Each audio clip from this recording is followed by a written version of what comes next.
This is the download from Sounds Profitable, your daily source for the essential news in the business of podcasting, brought to you by Spreaker from iHeart. I'm Gavin Gaddis. Here's what you need to know for today, Monday, July 22nd. First up, new ethics guidelines for generative AI in advertising. Last week, Adopter Media announced a new standard for authentic podcast advertising and YouTube sponsorships, establishing usage of generative AI to make personal endorsement style ads as disingenuous and unethical.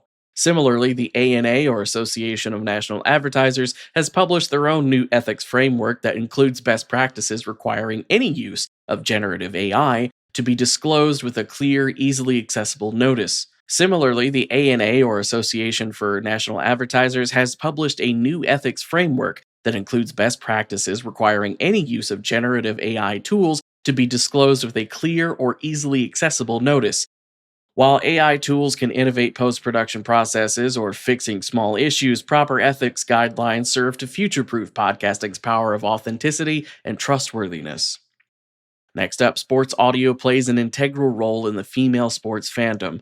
The new sports audio report, Female Fans, from Edison Research, Group M, and SiriusXM Media looks at the unique listening habits of women's sports fanatics and how they interact with their favorite sports beyond the games themselves. 57% of female sports fans frequently or occasionally listen to sports audio content in the last year. 37% of those respondents had consumed 5+ hours of sports audio within the last week.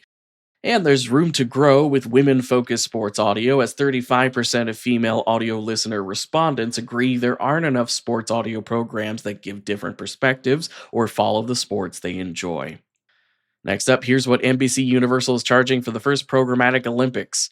According to sources monitoring the trade desk, Olympics offerings, including live events and replays on Peacock or the NBC Sports app, are selling at $60 CPM, that's cost per 1,000 impressions, with $40 CPM on news coverage and highlights, and, now past but still documented, $35 CPM for coverage of the trials.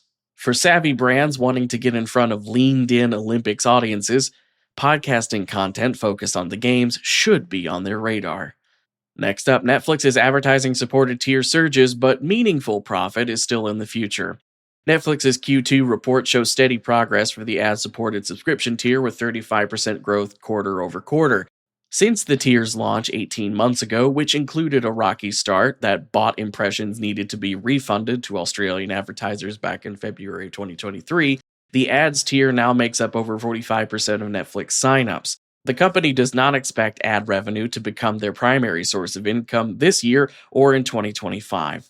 Meanwhile, Peter Naylor, VP of Ad Sales at Netflix, has announced his departure from the company. His position is reported to be replaced by a strictly US and Canada-focused ad sales position instead of Naylor's global focus. And finally, after a rough year, podcasts begin to grow again. Despite a 2023 that was rough for the advertising industry in general, podcasting managed a 5% overall industry ad revenue increase, and growth continues into this year, with iHeartMedia posting 18% year-over-year growth in Q1, and Acast seeing 25% year-over-year growth in the same period. After filing for bankruptcy in January, Odyssey's podcast business is back to turning a profit. While the era of massive net new podcast acquisitions may be over, big names like Dax Shepard, Alex Cooper, and Joe Rogan are either moving platforms or broadening their distribution capabilities with sizable new deals. As for the rest of the news, Thursday, July 25th, the Spotify for Podcasters Masterclass will be hosting a live presentation on video podcasting featuring Senior Director of Creator Partnerships Jordan Newman and video podcasters Colin and Samir.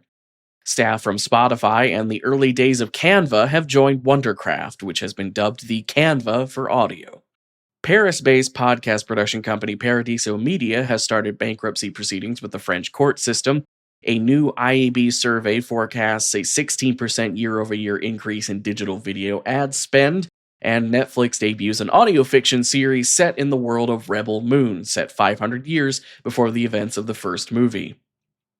Be sure to check out the links to every article mentioned right in your podcast listening app or at soundsprofitable.com, where you can also subscribe to the newsletter version. The download is written and produced by Newton Shadalkati, Brian Barletta, Tom Webster, and myself. This episode is hosted on Spreaker. For Sounds Profitable, I'm Gavin Gaddis. Download us again tomorrow.